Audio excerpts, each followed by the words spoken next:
आज हम आप लोगों को सिमेट्री के बारे में थोड़ा इन्फॉर्मेशन देंगे। सिमेट्री और पॉइंट ग्रुप क्या है, कैसे पॉइंट ग्रुप निकालते हैं। तो पहले पॉइंट ग्रुप कैसे निकालते हैं या फिर पॉइंट ग्रुप कैसे निकालते हैं, तो वो जानने से पहले हमको क्या जानना पड़ेगा, हमको ये जानना पड़ेगा कि आपका सिमेट्री क्या है। ठीक है, तो सिमेट्री को पढ़ने के लिए हमको थोड़ा सा अपना इमेजिनेशन पावर बढ़ाना होगा। सबसे पहली बात, इसमें कुछ एलिमेंट्स होते हैं और कुछ ऑपरेशंस होते हैं। ठीक है, क्या होते हैं एलिमेंट्स, क्या होते हैं ऑपरेशंस, इसको एक एक करके हम लोग देखेंगे, एक एक करके समझेंगे, फिर उसके बाद हम लोग एग्जाम्पल्स पे जाएंगे। ठीक है, तो एलिमेंट्स में हम पहला क्या देख रहे हैं, एक्सिस ऑफ सिमेट्री। ठीक है, फर्स्ट क्या है, एक्सिस ऑफ सिमेट्री, और इसका ऑपरेशन क्या है, रोटेशन। ठीक है, ऐसा समझ लीजिए जैसे हम लोग एडिशन करते हैं ना, एडिशन सब्ट्रैक्शन। तो एडिशन में क्या करते हैं, ऐड करते हैं। ठीक है, सब्ट्रैक्शन में क्या करते हैं, सब्ट्रैक्ट करते हैं। उसी तरीके से कुछ यहाँ पे रिलेशन है एलिमेंट्स और ऑपरेशन का। तो इसमें जैसे कि एक्सिस ऑफ रोटेशन है, एक्सिस ऑफ सिमेट्री है, तो एक्सिस ऑफ सिमेट्री में हम लोग क्या करते हैं, रोटेशन कराते हैं। ठीक है, विद ए पर्टिकुलर एंगल, किसी पर्टिकुलर एंगल पे हम मॉलिक्यूल्स का रोटेशन कराते हैं। ठीक है, ये हो गया एक्सिस ऑफ सिमेट्री। सेकंड क्या है, plane of symmetry. Second symmetry जो हम लोग कह रहे हैं वो किसको कह रहे हैं, प्लेन ऑफ सिमेट्री को कह रहे हैं। और प्लेन ऑफ सिमेट्री में क्या हो जाता है, हम लोग रिफ्लेक्शन कराते हैं। ठीक है, जैसे कह सकते हैं कि बीच में कोई प्लेन लगा दो जिससे कि कट जाए।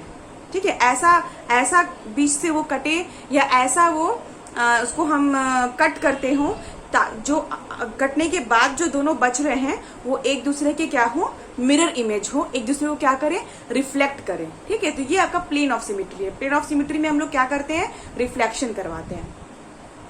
थर्ड आपका क्या है, centre of symmetry. Centre of symmetry का क्या, इसमें क्या, इसका ऑपरेशन क्या है, इसका ऑपरेशन आपका इन्वर्जन है। मतलब कोई भी मॉलिक्यूल, उसमें अगर सेंटर ऑफ सिमेट्री है, इसका मतलब कि ऐसा कोई सेंटर, ऐसा कोई पॉइंट जिससे आगे बढ़े तो भी हमें सेम मॉलिक्यूल, सेम एटम मिले, उस सेंटर से अगर हम पीछे जाएं तो भी हमको सेम एटम मिले, तो उस पॉइंट को हम सेंटर ऑफ सिमेट्री कहते हैं, जो कि इसका ऑपरेशन जो होता है वो इन्वर्जन को दिखाता है। ठीक है, और लास्टली एक और जो है, ये आपका क्या है, improper axis of symmetry. Improper axis of symmetry, इसको हम SN के थ्रू दिखाते हैं। इसमें क्या कराते हैं, इसमें दो चीज करवाते हैं। पहली चीज जो है वो रोटेशन फॉलोड बाय रिफ्लेक्शन। ठीक है, मतलब पहले तो हम लोग रोटेशन करते हैं, पर्टिकुलर किसी एंगल पे हम पहले रोटेशन करते हैं, रोटेशन हो गया, उसके बाद हम क्या करते हैं, उसके बाद उसका हम रिफ्लेक्शन कराते हैं। अच्छा, अब नेक्स्ट क्वेश्चन जो इसमें अराइज होता है वो ये है कि हम ये सब क्यों करा रहे हैं, कब तक कराना है, फर्स्ट स्टेप में कराना है, सेकंड स्टेप तक कराना है, थर्ड स्टेप तक कराना है। ठीक है, कब तक कराना है, तो उसके लिए दो टर्म्स मैं लिखना चाहूंगी यहाँ पे। एक टर्म होता है इक्विवेलेंट और एक टर्म आपका क्या है, आइडेंटिकल। ठीक है, इन दोनों टर्म को हम समझाते हैं, इक्विवेलेंट और आइडेंटिकल, ये दोनों चीज क्या है। और हम ये मैंने आपको बता दिया सिमेट्री क्या क्या चीज, सिमेट्री कितने टाइप ऑफ सिमेट्री होते हैं, कितने एलिमेंट्स ऑफ सिमेट्री होते हैं बता दिया। Axis of symmetry, plane of symmetry, फिर centre of symmetry, improper axis of symmetry. और इन सिमेट्री, ये जो सिमेट्री है, इनके ऑपरेशंस क्या होते हैं, रोटेशन, रिफ्लेक्शन, इन्वर्जन और रोटेशन फॉलोड बाय रिफ्लेक्शन। ठीक है, इतना हो गया। अब ये तो आपने बेसिक डेफिनेशन जो होता है वो पढ़ लिया। अब इसके बाद हमको ये देखना है कि इसको अप्लाई कैसे करना है। ठीक है, कैसे हम इसको रोटेट करते हैं, क्या होता है एक्सिस, तो ये सबको भी जानना है। तो अब हम उस पर नेक्स्ट आते हैं, उसी में आपका इक्विवेलेंट और आइडेंटिकल जो पार्ट है वो आएगा। ओके, तो अब हम लोग यहाँ पे इक्विवेलेंट और आइडेंटिकल देखते हैं। ठीक है, इक्विवेलेंट, आइडेंटिकल। एक फॉर एग्जाम्पल मैंने एक ऐसे कोई मॉलिक्यूल लिया है A, B1, B2, जैसा कि आप लोगों को दिख रहा है। ठीक है, क्या अब इसमें देखिए, हम आपको सबसे पहला पॉइंट जो था उसमें एक्सिस ऑफ रोटेशन हम आपको पहले बताएंगे कि क्या होता है एक्सिस ऑफ रोटेशन। ठीक है, डिफरेंट मॉलिक्यूल्स में हम एक्सिस ऑफ रोटेशन कैसे पता करते हैं। ठीक है, पहली चीज इक्विवेलेंट मतलब कि अभी मैं आपको एक्सप्लेन करूंगी एक्सिस ऑफ रोटेशन। फिलहाल इक्विवेलेंट और आइडेंटिकल को जरा सा बता दूं। मान लीजिए ये बी और बी दोनों मॉलिक्यूल सेम है, A B B A B B. हम यहाँ 1 और 2 जो नंबर लिखे हैं ये केवल आपको डिफ्रेंशिएट करने के लिए है कि ये इधर वाला B1 है, ये इधर वाला B2 है। ओके, अगर हम इसको रोटेट कर दें, ठीक है, जैसे कि फॉर एग्जांपल हम अगर ऐसे देखें, अगर ऐसे आपको समझाएं कि जैसे ये हमारा अगर पेन है, ठीक है, ये हमारा पेन है, इसको हमको रोटेट करना है। हम अगर इसको रोटेट कर देंगे ऐसे, देखिए ये B1 हो गया, इधर वाला क्या हो गया, B2 हो गया। हमने इसको जब ऐसे रोटेट कर दिया तो देखिए हमारा जो B1 इधर था वो यहाँ चला गया और B2 जो था वो इधर आ गया। ठीक है, तो उसी चीज को यहाँ पे लिखते हैं हम लोग। क्या हो गया, A हो गया इधर, इधर B2 आ गया, इधर B1 आ गया। ठीक है, ये वाले डिग्री पे हमने 180 डिग्री इसका रोटेशन कराया है। ठीक है, जिसको कि हम C2 रोटेशन कहते हैं। ठीक है, तो जब इसको रोटेट कराया तो देखिए B1 की जगह पे B2 आ गया और B2 की जगह पे B1 आ गया। लेकिन एक चीज ध्यान देने वाली है तो दोनों B ही ना, ऐसा तो है नहीं कि एक B है तो एक C हो गया, डिफरेंट एटम हो गया। ठीक है, तो इस केस में ये और ये जो है एक तरह से हम कह सकते हैं इक्विवेलेंट है। तो जो मैं आपको एक्सिस ऑफ सिमेट्री में रोटेशन बता रही थी, तो उसमें रोटेशन तभी हो सकता है जब हमको रोटेट करने पे इक्विवेलेंट टाइप के उसके मॉलिक्यूल दिख रहे हैं, मिल रहे हैं। ठीक है, और कब तक रोटेट कराना है, कब तक रोटेट कराना है, हमको तब तक कराना है जब तक हमारा सेम यही मॉलिक्यूल अपीयर ना हो जाए। जैसे कि अगर हम एक और इसमें रोटेशन कराते हैं, ये मैंने एक कराया था, एक और करा देते हैं इसमें। जब एक और कराओगे तो फिर क्या हो जाएगा, फिर वापस से यहाँ B1 आ जाएगा और यहाँ पे क्या आ जाएगा, B2। और अब देखिए कि ये दोनों सेम है, बिल्कुल सेम है, कोई डिफरेंस नहीं है। ये क्या है, ये आपस में आइडेंटिकल है। मेरी बात समझ में आ रही है आप लोगों को, जो हम समझाने की कोशिश कर रहे हैं। फिलहाल पहली पॉइंट एक्सिस ऑफ सिमेट्री को हम लोग बता रहे हैं, रोटेशन को बता रहे हैं। तो अगर हमारा ये B1 था, ये B2 था, हमने एक रोटेशन ऐसे घुमा दिया। ठीक है, 180 डिग्री घुमाओगे तो कैसे घुमाओगे, 180 डिग्री घुमाओगे तो पहले ऐसे 90 करोगे, ये 90 हो गया। ठीक है, ये 90 और फिर से 90 90 90, ये क्या हो गया 180, तो ये ऐसे हो गया। ठीक है, फिर एक बार घुमाना है हमको, सेकंड टाइम करवाएंगे अगर, तो फिर से ये 90 हो गया और ये फिर 90 हो गया। देखिए, तो यही चीज हमारा यहाँ पर था। तो रोटेशन जो हम लोग कराते हैं वो इक्विवेलेंट मॉलिक्यूल आए वैसे कराते हैं, वैसे ही उसका थीटा लेते हैं, डिग्री लेते हैं। ठीक है, और तब तक कराते हैं जब तक कि हमको सेम जहां से हमने शुरुआत की थी वहां हम पहुंच न जाएं। ठीक है, तो एक्सिस ऑफ रोटेशन बताना था पहले मुझे। एक्सिस ऑफ रोटेशन का, एक्सिस ऑफ रोटेशन जो होता है आपका CN, ठीक है, 360 डिग्री अपॉन थीटा।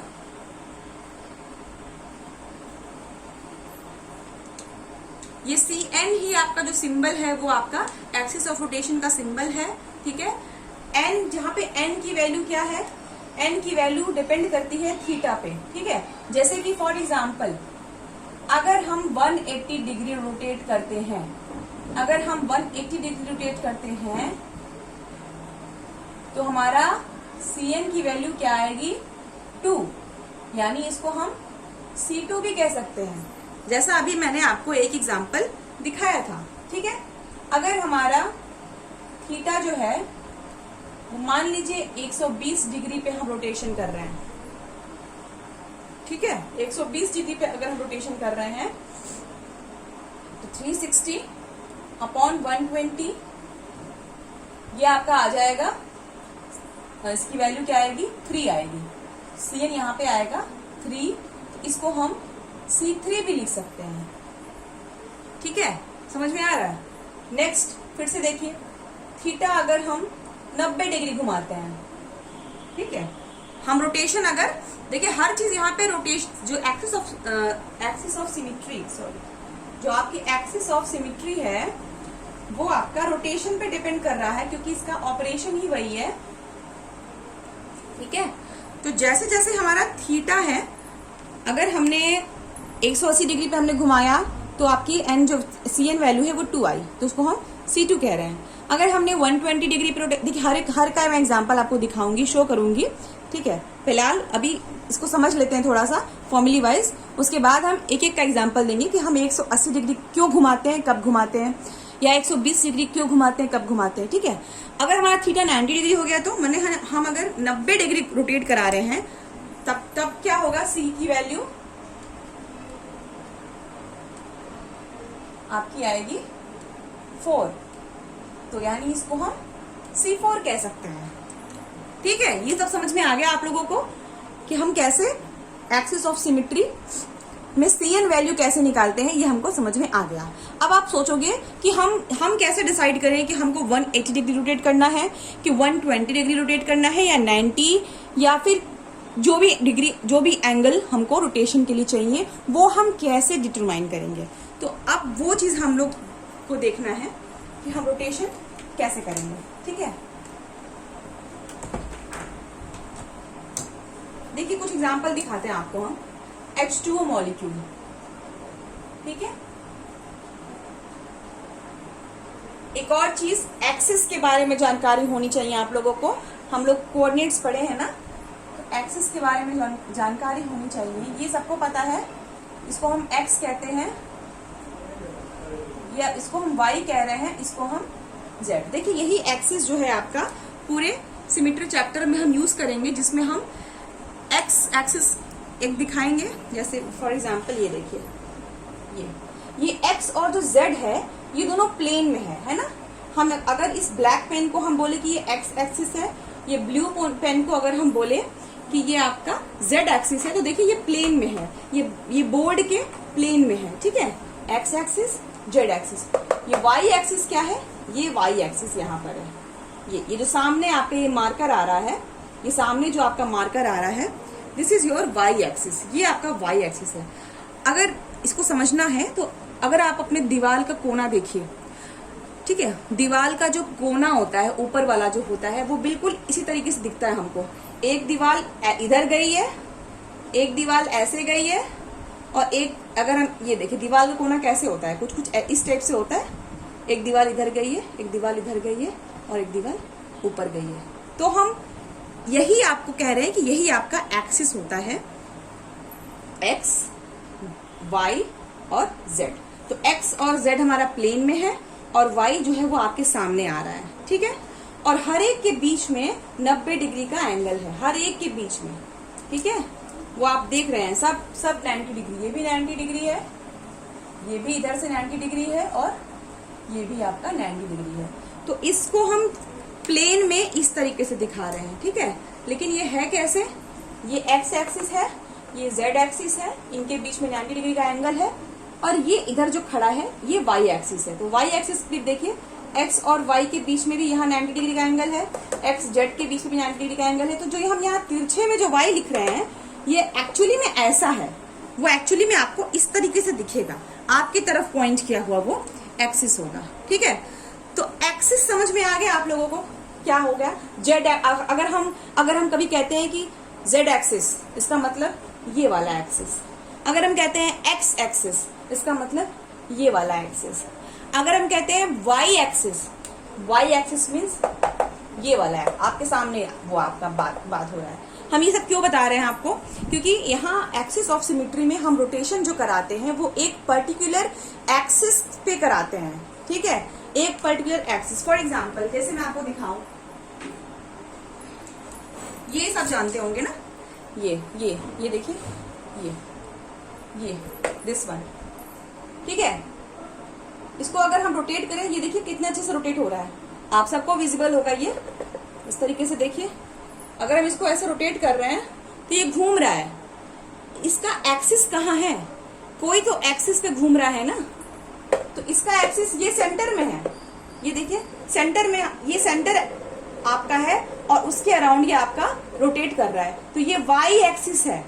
समझ में आ रहा है। मैंने आपको बताया कि जो आपके फ्रंट पे है जो आपके तरफ ये वाला एक्सिस जा रहा है ऐसे, इस तरीके से जो एक्सिस जाएगा वो आपका वाई है। अगर ऐसे कोई एक्सिस है तो वो वाई एक्सिस है, ऐसे कोई एक्सिस है इस तरीके से है तो वो जेड एक्सिस है, ऐसे कोई एक्सिस है अगर हम कोई चीज को ऐसे घुमा रहे हैं, ठीक है, तो वो एक्स एक्सिस है।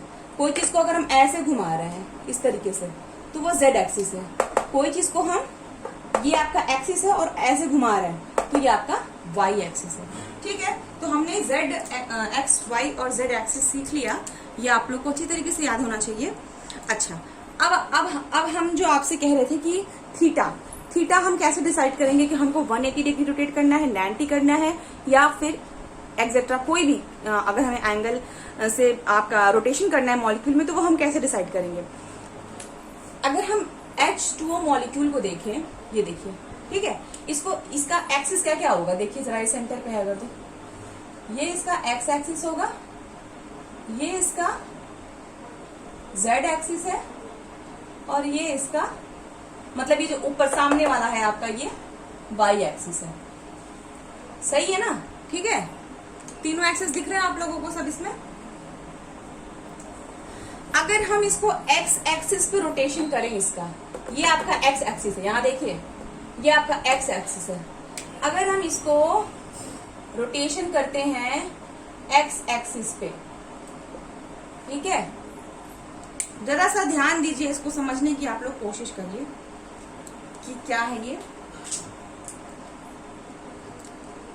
वेट जस्ट अ मिनट, ये देखिए ये चीज है आपका H2O, कुछ इस तरीके से है ये, है ना। अगर आप सोचिए कि हमको इसको 90 डिग्री घुमाना है, अगर 90 डिग्री घुमाओगे, अगर 90 डिग्री उसको घुमाओगे वो भी एक्स एक्सिस पे, ये आपका एक्स एक्सिस है, और हम इसको अगर 90 डिग्री घुमाएंगे तो ये ऐसे आके रुक जाएगा। ये देखिए ये जमीन पर था, ये मतलब प्लेन पे था आपका, ये प्लेन पर है, और कोई चीज प्लेन से 90 डिग्री उठाएंगे, ये देखिए ये 90 डिग्री हमने उठा दिया, हमको क्या मिल रहा है, ये दोनों जो आपके H हैं ये आपके तरफ फेस कर रहे हैं, ऑक्सीजन यहाँ पर है पीछे। मैंने कहा था हम रोटेशन तभी करते हैं जब हमको सेम ही मिलता है, इक्विवेलेंट कंपाउंड मॉलिक्यूल मिलेगा। H2O का जो यहाँ हम स्ट्रक्चर देख रहे हैं हमको ऐसा ही मिलना चाहिए रोटेशन के बाद, उसी से हम एंगल को डिसाइड करेंगे। समझ में आ रही मेरी बात। जैसे कि ये जो हमने यहाँ H2O बनाया है, हम ऐसे ही समझने के लिए यहाँ 1 और यहाँ 2 लिख देते हैं, दोनों ही सेम है HH, लेकिन हम ये अपने समझने के लिए यहाँ पे 1 और 2 कर दिया। तो हमने ये देखा कि जब ये इस तरीके से था और हमने एक्स एक्सिस पे, ये वाला है, ये एक्स एक्सिस है, एक्स एक्सिस पे इसको हमने जब 90 डिग्री घुमाया तो हमें कुछ नहीं मिला, हमको सेम हमारा जो था पहले वैसा कुछ इक्विवेलेंट मॉलिक्यूल नहीं मिला, ठीक है। अब 180 डिग्री घुमा दो, ये हमने यहां से ऐसे किया तो ये 90 डिग्री था, और 90 डिग्री और घुमा दो इस तरीके से, तो भी हमको जो मिल रहा है वो क्या मिलेगा, देखिए क्या मिल रहा है हमको ये मिल रहा है, ये मिल रहा है हमको। यहां से हमने शुरू किया था, एक्स एक्सिस पे हमने घुमाना शुरू किया था इसको, ठीक है। जब एक्स एक्सिस हमने घुमाया तो एक बार घुमाया 90 डिग्री, फिर एक बार, तो 90 डिग्री पे हमें सेम कंपाउंड नहीं मिला, सेम मॉलिक्यूल नहीं मिला, तो फिर हमने 90 डिग्री घुमा दिया, मैंने 180 डिग्री कर दिया, तो भी हमको सेम यही चीज यहाँ पे नहीं मिला। इसका मतलब कि पहली चीज इसमें एक्स एक्सिस पे रोटेशन है ही नहीं। समझ में आ रही मेरी बात। इस केस में एक्स एक्सिस पे अगर आप रोटेशन कराओगे तो हमको सेम इक्विवेलेंट मॉलिक्यूल नहीं मिलेगा, इसका मतलब इसमें एक्स एक्सिस नहीं है, ठीक है। अच्छा, तो अगला देखते हैं। अच्छा, एक और चीज ध्यान दीजिए, हमने यहाँ पे H1 H2 जब एक्स एक्सिस पे रोटेशन कराया तो क्या हो गया, जो दोनों H नीचे थे वो दोनों H ऊपर चले गए, ठीक है। इसका मतलब कि जो एक्स एक्सिस रोटेशन कराते हैं तो अप डाउन का हमको मॉलिक्यूल मिलता है, ये रिजल्ट देता है अप डाउन मॉलिक्यूल को, ठीक है। अच्छा, अब नेक्स्ट देखते हैं हम लोग, क्या देखिए आप, वाई एक्सिस पे देखते हैं, वाई एक्सिस, ठीक है। अगर हमारा ये आपका मॉलिक्यूल है, ये हमारा मॉलिक्यूल है, इसको रख कर देते हैं।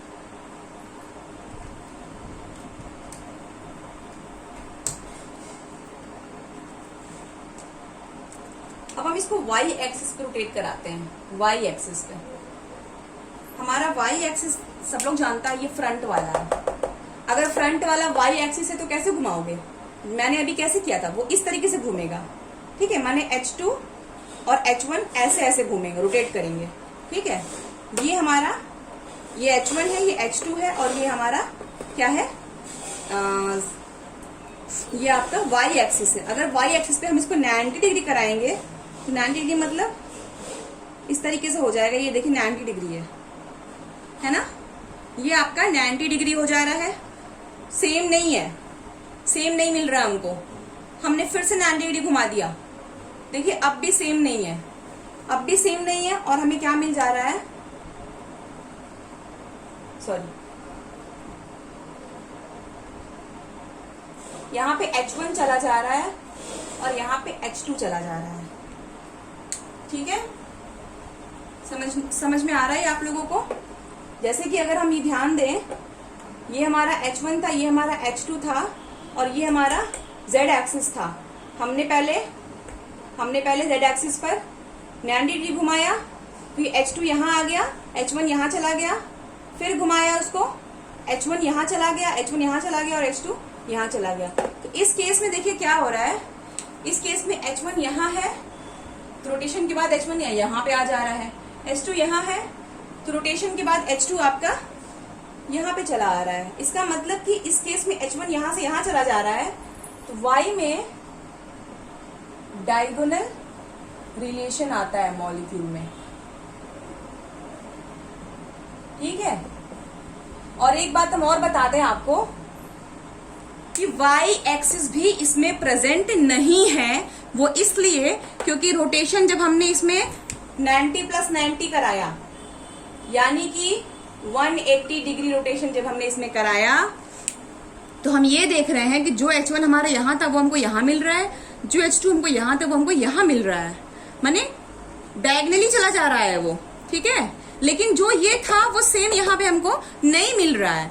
इसका मतलब कि इस केस में भी आपका y एक्सिस ऑफ रोटेशन नहीं है। अब चेक करते हैं तीसरा, जो कि आपका z एक्सिस है, ठीक है। तीसरा आपका क्या है, z एक्सिस है, उसको भी देख लेते हैं। ये वाला एक्सिस आपका z एक्सिस है, ठीक है, प्लेन में है। ये z एक्सिस आपका क्या है, प्लेन में है। तो इस केस में अगर देखिए हम लोग, तो ऐसे है ये चीज, ठीक है। ये आपका देखिए, ये H1 है, ये H2 है, और ये आपका एक्सिस है, ये बीच में।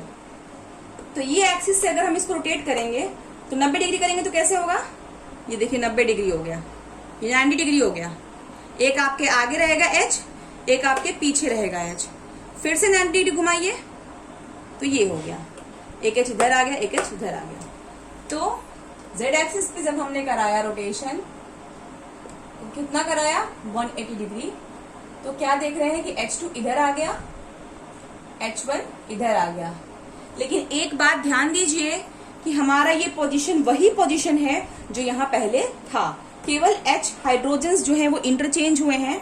तो हम कह सकते हैं कि ये दोनों जो हैं वो क्या है, इक्विवेलेंट हैं, ठीक है। तो ये जो क्वेश्चन था, ये जो क्वेश्चन मैंने अभी बताया था कि हम कैसे डिसाइड करेंगे कि 180 डिग्री घुमाना है कि 90 डिग्री घुमाना है, तो यहाँ वो चीज मैंने सॉल्व कर दिया। हम यहाँ आपको 90 डिग्री घुमा के भी दिखा रहे थे कि क्या हो रहा था, ठीक है। 90 डिग्री घुमा के देख रहे थे कि क्या हो रहा था। तो 90 डिग्री घुमाने पे हमने ये देखा कि हमारा जो पहले वाला स्ट्रक्चर है उससे कुछ अलग ही हमको मिल रहा है। तो जब आपको एकदम से अलग ही कुछ मिले तो उसका मतलब वो उसका थीटा नहीं है, उस पर हमें रोटेशन नहीं कराना है। या फिर एक्सिस भी हमें अगर डिसाइड करना है कि हमें जेड एक्सिस पे करना है रोटेशन, एक्स एक्सिस पे करना है या वाई, देखिए वो हमें ढूंढना पड़ता है मॉलिक्यूल में, कैसा मॉलिक्यूल है हमारा, ये लगेगा, ये लगेगा, ये लगेगा, ये हमको ढूंढना पड़ता है, हमें देखना पड़ता है। अच्छा ऐसे घुमाएंगे तो एक घूमेगा, हाँ बिल्कुल ये तो सेम उसी टाइप का आ रहा है, तो इसका मतलब कि इसमें ये एक्सिस लग रहा है। तो मैंने इसमें आपको एक्स एक्सिस दिखाया, जिससे क्या हो जा रहा था, वो उल्टा हो जा रहा था, सेम नहीं था, उल्टा हो जा रहा था, अप डाउन हो जा रहा था। तो इसका मतलब कि वो एक्सिस इसमें नहीं लगा। फिर हमने वाई एक्सिस को चेक किया, वाई एक्सिस में क्या देखा हमने कि वो डायगनली चला गया और वो भी उल्टे तरीके से था, जैसा ये है वैसा हमको नहीं मिल रहा था, तो इसलिए वाई एक्सिस भी इसमें नहीं था। थर्डली हमने जब जेड एक्सिस को देखा तो जेड एक्सिस में एक और चीज बता दूं, यहाँ पे जेड एक्सिस में क्या होता है, यहाँ पे लेफ्ट राइट रिलेशन मिल जाता है हमको। लेफ्ट राइट का मतलब H1 जो कि लेफ्ट साइड में था वो आफ्टर रोटेशन कहाँ आ गया, राइट साइड में आ गया। ठीक है, तो ये हमने C2 कराया, ठीक है, 180 डिग्री कराया रोटेशन, 360/180, इसका मतलब आपका 2 आएगा, यानी कि C2। तो what is the axis of symmetry in this, तो ये इसमें C2 सिमेट्री है। ठीक है, इसमें इस H2O मॉलिक्यूल में क्या है axis of symmetry, H2O molecule में C2 is the axis of symmetry. और कितने थीटा पे हम लोग रोटेशन करा रहे हैं, इसमें 180 डिग्री पे इस पे हम रोटेशन करा रहे हैं। सेकंड क्वेश्चन जो आता है, कब तक कराते रहना है हमको, ये मैंने अभी एक बार कराया, यहाँ 1 लिख देते हैं इस तरीके से, ये हमने C2 रोटेशन एक बार कराया, तो ये हमें इक्विवेलेंट मिला। तब तक रोटेशन कराते हैं जब तक कि हमको आइडेंटिकल सेम वही मॉलिक्यूल ना मिल जाए। तो इस केस में हम फिर से कराएं रोटेशन, अगर C2 सेकेंड टाइम अगर कराते हैं तो फिर से अगर ये वाला एक्सिस आपका है, ये वाला एक्सिस आपका है, फिर से आप घुमा दोगे इस तरीके से 180 डिग्री में, तो H2 इधर आ जाएगा, H1 वहां चला जाएगा, H1 यहां आ गया, ये आपका H2 हो गया। तो ये चीज बिल्कुल हमको ऐसा यहाँ पे मिल गया। तो हमको यहाँ पे रोटेशन अब रोक देना है। कब रोक देना है, जब हमको आइडेंटिकल मिल जाएगा तो हमको रोटेशन रोक देना है। अब देखिए एक और आसान सा बताते हैं आपको, जैसे हमारा C2 था, ये C2 था ना, तो C2 में 2 बार रोटेशन कराओगे तो आपको आइडेंटिकल मिल जाएगा। अगर C3 है तो 3 बार रोटेशन कराओगे तो आइडेंटिकल मिल जाएगा। C4 है तो 4 बार रोटेशन उसका कराओगे तो हमको आइडेंटिकल मिल जाएगा। उसी तरीके से C5 है तो 5 बार कराओगे, C6 है तो 6 बार कराओगे। तो इसको इस तरीके से लिखते भी हैं, जैसे हमारा इसमें C2 एक्सिस ऑफ सिमेट्री है, तो क्या है C2 1 और C2 2। ठीक है, दो रोटेशन कराया हमने, C2 1 C2 2, ये 2 कैंसिल हो जाता है इसमें, इसको हम इज इक्वल टू E भी लिख देते हैं। E मतलब आइडेंटिटी, मतलब ये वाला रोटेशन कराने पे हमें आइडेंटिकल मिला तो इसलिए उसको हम E लिख देते हैं। E मीन्स आइडेंटिटी, आइडेंटिटी हमको यहाँ पे मिल गई। तो कैसे लिखेंगे इसको, C2 1 लिख देंगे और E लिख देंगे। This is the axis of symmetry. ठीक है, ये एक्सिस ऑफ सिमेट्री है, किसके लिए है, H2O के लिए। तो एक्सिस ऑफ सिमेट्री में हमने C2 सिमेट्री पढ़ा H2O के लिए। नेक्स्ट हम आपको अभी अमोनिया का बताते हैं, और 90 डिग्री वाला, यानी कि कोई स्क्वायर जिसका स्ट्रक्चर स्क्वायर में हो उसका बताते हैं। ओके, तो इतना आप लोग समझिए इसको, देखिए इसको, कोई प्रॉब्लम होगा तो मुझे जरूर पूछिएगा। नेक्स्ट क्लास में मैं मिलती हूँ आपको। Okay, thank you.